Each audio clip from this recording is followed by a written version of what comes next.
따라하시죠. 종교개혁 498주년에 즈음하여. 무슨 성명서 낭독하는 것 같죠? 저는 종교개혁이라는 말을 듣기만 해도 가슴이 벌렁벌렁 뜁니다. 그러나 나이가 들면서 루터를 생각할 때마다 나는 도저히 그렇게 할 용기가 없는데 그는 정말 위대한 사람이라는 생각이 듭니다. 어떻게 태산과 같은 로마 가톨릭을 향해 바위에 달걀을 던지는 것 같은 무모한 도전 끝에 종교개혁을 완성할 수 있었을까 하는 경외심을 갖게 됩니다. 작금 한국교회의 상황은 1517년 종교개혁 당시와 마찬가지로 먹구름이 두려워졌건만 어찌할 바를 모르는 나는 가슴이 먹먹한 채 눈물을 머금고 그냥 바라봐만 보고 있습니다. 로마 가톨릭의 반성경적 형태를 거부하면서 시작된 교회를 개혁교회라고 부릅니다. 종교개혁의 표가 개혁교회는 항상 개혁되어야 한다는 말입니다. 매일 자신을 돌아보고 점검하며 복음의 거울 앞에 자신을 비추라는 명령입니다.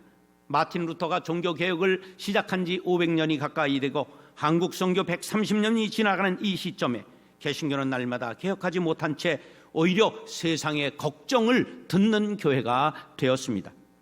로마 가톨릭은 1965년 제2차 바티칸 공의회를 통해 치열한 반성을 한 끝에 자체 개혁을 하고 세상으로 나오게 되었고, 그로부터 50년이 지난 지금 가톨릭은 존경받고 교황은 세계에 가장 인기 있는 사람이 되었습니다. 그런데 개신교는 분열의 분열을 거듭하며 신앙의 체계가 종교개혁 이전으로 돌아가는 것 같은 모습을 보이고 있습니다. 종교개혁의 3대 구원은 오직 믿음, 오직 은혜, 오직 성경입니다. 믿음을 강조한 이유는 믿음보다 더 천주교에서 강조한 것이 공로였기 때문입니다. 중세 로마 가톨릭은 공로로서 선행을 강조했습니다. 또한 오직 은혜를 강조한 이유는 용서는 하나님의 은총에 의한 것이지 사제나 교황의 권위에 의해 죄사함 받는 것이 아니라는 뜻을 가지고 있습니다. 그리고 오직 성경을 강조한 이유는 가톨릭이 성경 이외의 권위, 즉 교황이 방망이를 두드리고 선포한 전승이 교회보다 앞설 수는 없다는 뜻을 가지고 있는 것입니다. 지금도 로마 가톨릭은 전승을 성경과 동일한 권위로 인정하고 있습니다. 오직 믿음, 오직 은혜, 오직 성경을 외치며 죽기를 각오한 헌신한 루터, 칼뱅 등 종교 개혁가들에 의해 성경이 다시 빛을 발하기 시작하고 세상은 어둠 속에 벗어나 새 세상이 된 것입니다. 이 개혁 정신을 가진 프로테스탄트들에 의해 자본주의가 형성되고 청교도들이 미국을 세우고 유럽이 새롭게 거듭나면서 오늘과 같은 문명사회를 이루게 된 것입니다. 그런데 작금의 한국교회는 선교 130주년을 맞은 오늘 개혁의 주체가 아니라 개혁의 대상으로 전락한 채 쇠퇴기에 접어들었습니다. 올해 우리 교단 기독공보는 8가지 개혁의 과제를 이렇게 꼽았습니다. 잦은 호텔 모임, 금권 선거, 자리다툼, 교회 분쟁, 목사 장로 갈등, 여성 차별, 불필요한 회의비 지출, 무리한 교회 건축을 꼽았습니다. 세상에서도 사라진 금권 선거가 교단정 선거에 공공연히 자행되고 있으니 참으로 부끄러운 일입니다. 교인들에게 본이 되어야 할 목회자가 권력과 명예와 돈을 버려야 교회가 살 수 있습니다. 깨끗한 교회를 만들어야 됩니다. 그러기 위해 재정을 투명하고 건강하게 사용해야 됩니다. 목사들이 명예를 버리고 감투를 내려놔야 됩니다. 목사가 교회의 권력을 내려놔야 됩니다. 교회 구조를 당회 중심에서 운영위원회 중심으로, 목회자 중심에서 평신도 중심으로, 연륜 중심에서 은사 중심으로 조직에 새바람을 불어넣어야 합니다. 대그룹 중심에서 소그룹 중심으로, 남성 위주에서 여성 참여를 확대하고, 관리형 목회에서 개방형 목회로 바꾸어야 교인들의 적극적 참여를 유도할 수 있습니다. 큰 교회가 할 수 있는 일도 많고 장점도 있지만 교회가 너무 크면 바람직하지 않은 단점도 발생합니다. 그러므로 교회 분립과 개척을 적극적으로 시행해야 합니다. 그리고 주변의 작은 교회들을 적극적으로 돌보며 함께 손잡고 공교의 의식을 높여 지역사회를 복음화하는 일에 힘써야 합니다. 이렇게 하기 위해서는 무엇보다도 예수 영성을 새롭게 해야 합니다. 예수의 영성은 이타주의입니다. 타인을 이롭게 하고 자신보다 남을 먼저 생각하는 정신이 예수 정신입니다. 교회와 성도들이 예수 영성으로 거듭날 때 진정한 개혁이 이루어질 것입니다.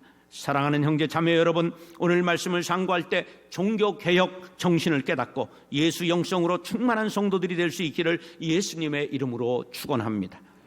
물질 만능주의를 배격해야 합니다.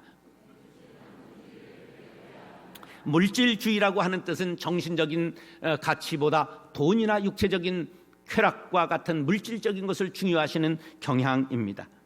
요즘 이런 기사가 났어요. 신랑과 신부가 첫 선을 보는 자리에서 신랑감이 나는 아버지에게 물려받을 건물이 있다, 이런 말을 한다는 거예요. 이런 정신이 썩은 세대를 우리는 살아가고 있습니다. 그 사람 됨의 가치를 봐야지 물질을 따라가다가는 사람들이 멸망할 수밖에 없습니다. 이런 것들이 외모에도 영향을 미쳐 외모 지상주의가 되고 성형왕국이 된 것입니다. 예수님은 이 물질적 사고를 사탄의 사고라고 생각하고 물리치셨다고 마태복음 4장 8절로 10절에 보면, 천하만국과 그 영광을 보여 이르되 만일 내게 엎드려 경배하면 이 모든 것을 네게 주리라 사탄이 말하니 예수님께서 사탄아 물러가라 외치셨습니다. 사도 요한은 이 세상이나 세상에 있는 것들을 사랑치 말라고 했으며 40년 전 50년 전만 해도 목사는 가장 가난을 벗삼아야 살아갈 수 있는 직업이었습니다. 결혼 호감도에 있어서 이발사 다음이 목사였습니다. 그러나 이것이 변하면서 목사가 결혼 호감도의 1위가 되었고 졸업하고 가장 먼저 자가용을 굴릴 수 있는 사람이 목사가 되었습니다. 선교를 위해서 돈 많이 벌어야 된다고 말한 사람 중에 돈 벌어서 선교비 가져온 사람이 거의 없습니다. 가난하면 하나님의 영광을 가리니 성도들이 복을 받아 잘 살아야 한다. 성경에 그런 말이 어디 있습니까? 성경에 보면 가난한 사람이 복이 있다고 말씀하지 않았습니까? 우리 교회에는 너무나 많은 물질 만능주의가 깊숙이 침투했습니다. 큰 교회 목사는 능력 있는 사람이고 그 사람이 좋은 사람이라고 하는 생각을 버리시기 바랍니다. 그거에는 여러분의 목사도 거기에 포함됩니다. 이런 행태들은 모두 교회가 물질 만능주의에 물든 것을 뜻합니다. 13절로 15절을 읽으시기 바랍니다. 시작.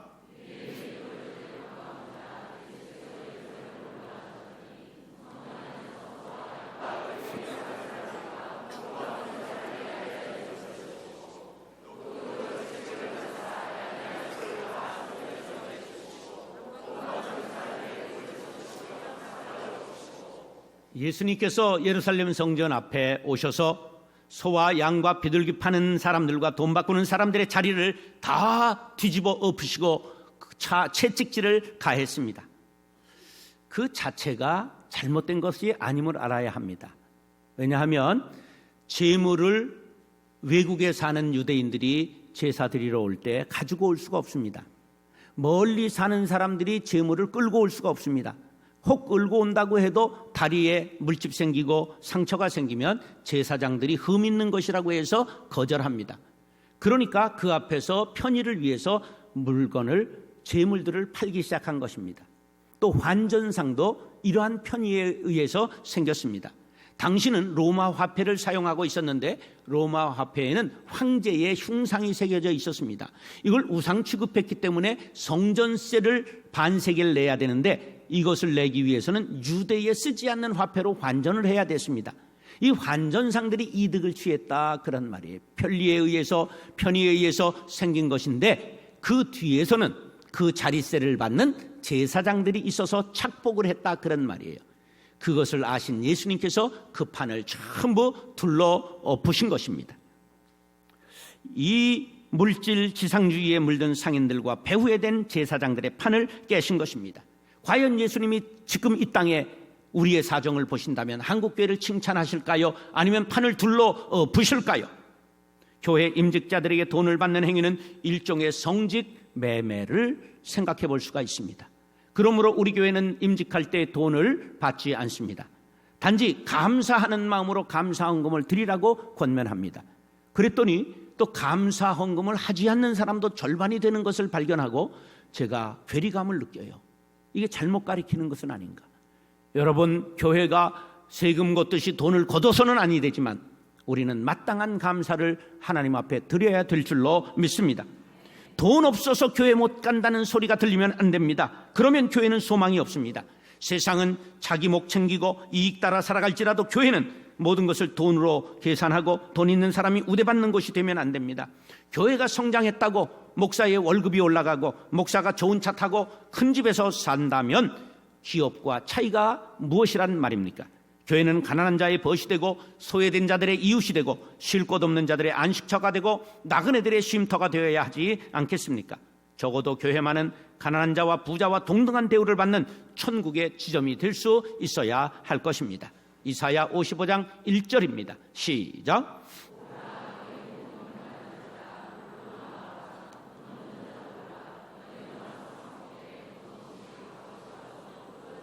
사랑하는 형제 자매 여러분, 우리 모두 물질 지상주의를 배격하고 천국의 지정과 같은 교회를 만들어 가리라 다짐하시기 바랍니다. 하나님께서 이런 교회, 이런 성도들에게 복을 주시기를 예수님의 이름으로 축원합니다. 따라서 본질을 회복해야 합니다. 이 교회가 왜곡되어 있기 때문에 본래로 돌아가야 된다는 뜻이지요. 그러면 본래 참된 교회는 무엇인가? 교회의 5대 본질을 생각해 보아야 합니다. 예배, 전도, 교육, 봉사, 친교입니다. 이 5가지가 골고루 균형 잡혀야 합니다. 어느 것 하나가 지나치게 강조되거나 어느 것 하나가 눈에 띄게 부족하면 그리로 은혜가 빠져나가게 마련입니다. 16절, 17절입니다. 시작.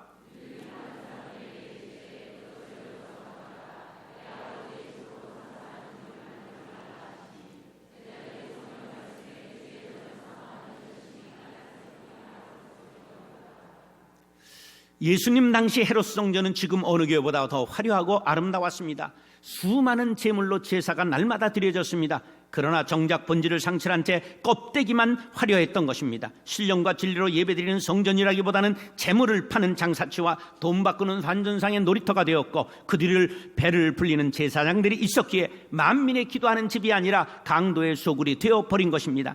과연 내 안에 복음의 알맹이가 있는지, 우리 교회의 신령과 진정으로 예배가 드려지고 있는지, 기도의 향연이 하나님 앞에 상달되고 있는지, 주의 전을 사모하는 열심이 우리들에게 충만한지, 아니면 종교적인 모습과 겁칠에만 번지르르한 것은 아닌지를 생각해야 합니다.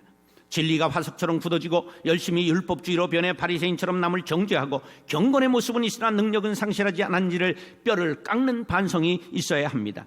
우리 교회만 괜찮다고 괜찮은 것은 아닙니다. 하나님의 교회는 언제나 하나이며 보편적이기 때문에 우리 교회와 다른 교회가 분리될 수 없습니다. 그러기에 다른 교회의 아픔을 내 아픔으로 여겨야 진실된 교인인 것입니다. 본질의 회복을 다른 말로 혁신이라고 하는데, 혁신은 가죽을 벗긴다는 뜻입니다. 허물을 벗는 대표적인 동물이 뱀입니다. 뱀은 해마다 한 번 허물을 벗지 않으면 죽게 마련입니다. 혁신이란 묵은 풍습, 조직, 관습, 방법 등을 뱀이 허물을 벗듯이 완전히 바꾸는 것을 뜻합니다. 혁신이 없는 기업은 생존할 수가 없습니다. 기업의 평균 나이는 30년입니다. 그런데 혁신하는 기업은 100년도, 200년도 가능한 것입니다. 마찬가지로 혁신 없는 교회도 역사의 현장에서 사라집니다. 서구의 많은 교회들이 물질 만능주의에 빠져 풍요의 늪에 허우적거리다 사라지고 있습니다. 아름답고 고색 창연한 교회들이 관광지가 되고 술집으로 바뀌고 이슬람 사원이 되고 있습니다. 우리도 그 뒤를 따라가고 있다는 것을 인식하지 못하면 머지않아 서구의 전철을 밟게 될 것입니다. 교회가 초대교회의 모습을 회복하고 본질을 회복하기 위해 각고의 노력을 기울여야 합니다. 우리 교회는 과연 만민이 기도하는 집인가, 아니면 장사하고 출세하고 부자가 되기 위해 사람들이 복을 비는 곳인가를 묻고 또 물어야 합니다. 교회가 존재하는 가장 중요한 목적은 잃어버린 영혼을 찾아 구원하는 것입니다. 교회와 성도들은 이 목적과 사명을 잊어버리면 안 됩니다. 교회는 유람선이 아닙니다. 먹고 마시고 즐기고 세상 유행 따라 교제하고 행사에 치중해서 왁자지껄한 것이 부흥이라고 생각하면 안 됩니다. 교회는 상선이 아닙니다. 컨테이너를 나르고 온갖 물건을 실어 나르고 백화점식으로 수많은 프로그램을 진행하고 더 많이 더 크게 사람들을 모았다고 좋은 교회가 될 수는 없습니다. 우리 교회는 은사중심적 사역을 가장 활발하게 하는 교회로서 백화점식 프로그램과 수많은 봉사가 펼쳐지고 있습니다. 그러기에 조심해야 합니다. 그 안에 예수가 있는가, 성경적인가, 구원의 복음이 있는가를 묻고 또 물어야 합니다. 교회는 전투함도 아닙니다. 선교단체처럼 영적으로 치열하게 제자 훈련하고 전투 요원만 기르는 곳이 아닙니다. 어린아이로부터 노인, 부자로부터 가난한 자, 병든이와 건강한 사람, 문제아와 모범 학생 등 모두를 아우르며 예수 안에서 한 가족이 된 교회가 되어야 됩니다. 그러므로 교회를 군대를 몰아가듯 가서는 아니 됩니다. 교회는 빈민 구호선도 아닙니다. 교회는 인권, 복지, 구호 프로그램이 잘 돼야 되지만 그것만 하면 진정한 교회가 아닙니다. 우리 교회가 우리나라 교회 중에 가장 큰 복지재단을 가지고 있지만 그것만 한다면 우리는 교회가 아니라 복지재단이 되고 마는 것입니다. 교회는 구원선입니다. 석양의 노을이 비낀 거리에 사거리에 신호등이 건너가라고 열려 있지만 우두커니 갈 바를 몰라 방황하고 있는 사람들, 이러한 사람들에게 구원의 방주가 되는 것이 교회가 되어야 합니다. 예수님의 오신 목적도 그것이요, 천국으로 올라가시면서 성령을 보내 교회를 세우신 목적도 그것입니다. 누가복음 19장 10절 시작. 본질을 잃어버리지 않도록 우리는 아드 폰테스를 외쳐야 됩니다. 원천으로 돌아가자. 사랑하는 형제 자매 여러분, 본질을 회복하고 하나님이 구원하시는 구원선을 만들어 나가게 되시기를 예수님의 이름으로 축원합니다. 따라서 성전에 대해 새롭게 이해해야 합니다. 예루살렘 성전은 3번 세워졌고 3번 허물어졌습니다. 첫 번째 성전을 솔로몬 성전이라고 말합니다. 다윗이 성전을 짓고 싶어 재료를 다 마련했지만 전쟁에서 피를 많이 흘린 너에게 내가 성전을 받기를 원치 않는다 하심으로 아들인 솔로몬이 지었습니다. 7년간 지은 끝에 BC 953년에 완공되었습니다. 두 번째 성전을 스룹바벨 성전이라고 합니다. 이것이 BC 586년 솔로몬 성전이 느부갓네살에 의해 회파되었는데 포로에서 들어온 사람들과 함께 스룹바벨 총독이 다시 성전을 재건했습니다. 그것이 BC 515년이었습니다. 그래서 그 성전을 스룹바벨 성전이라고 말합니다.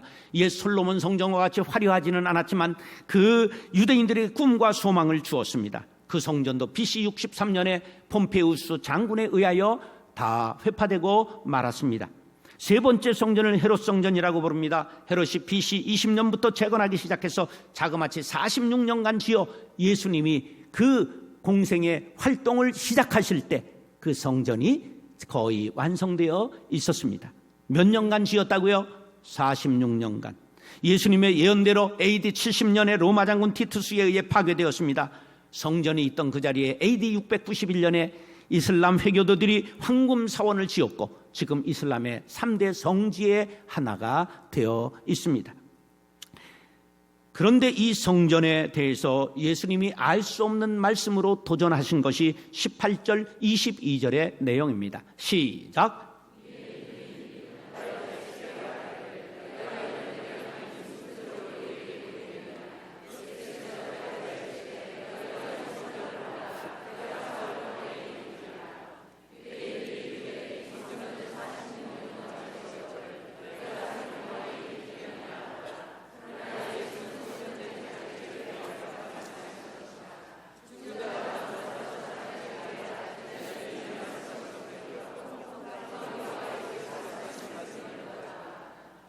예수님께서 성전을 가서 장사를 뒤엎었잖아요. 그랬더니 유대인들이 이렇게 말합니다. 네가 무슨 권위로 이런 일을 하느냐? 네가 선지자라면 기적을 보여야 되지 않겠느냐? 그때 예수님이 묘한 말씀을 하셨습니다. 그러면 너희들이 성전을 헐어라. 내가 3일 만에 다시 세우리라. 46년간 지었던 헤롯 성전을 며칠 만에 세우시겠다고요? 이런 풍이 어디 있습니까? 그래서 사람들이 어이가 없어 하는데 거기에는 큰 의미가 담겨 있었던 것입니다. 여기에서 우리는 성전에 대해 다시 생각해 보아야 됩니다.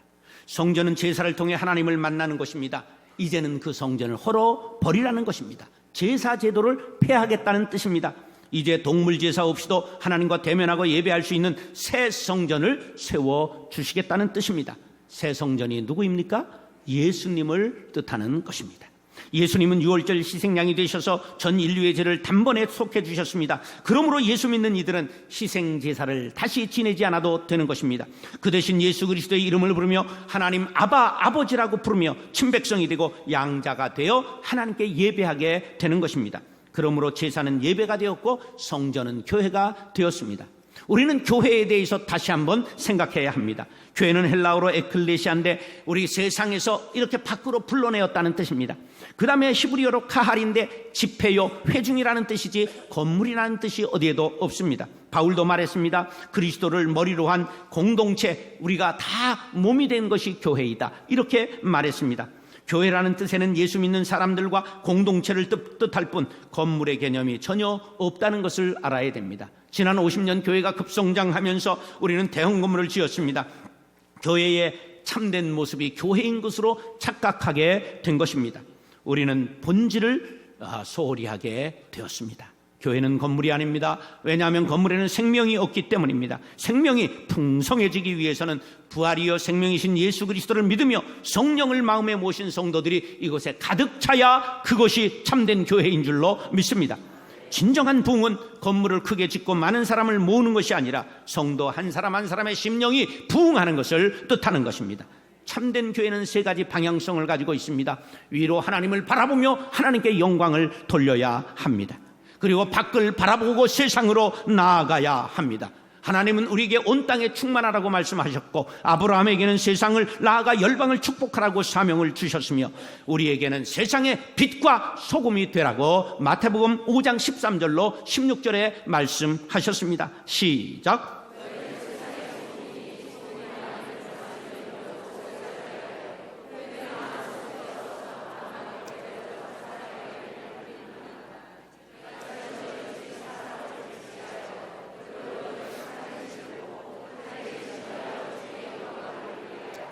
위를 바라보고 밖을 바라보고 마지막엔 안을 바라보아야 합니다. 내 옆에 있는 형제들과 더불어 연약한 지체를 은혜로 품어야 됩니다.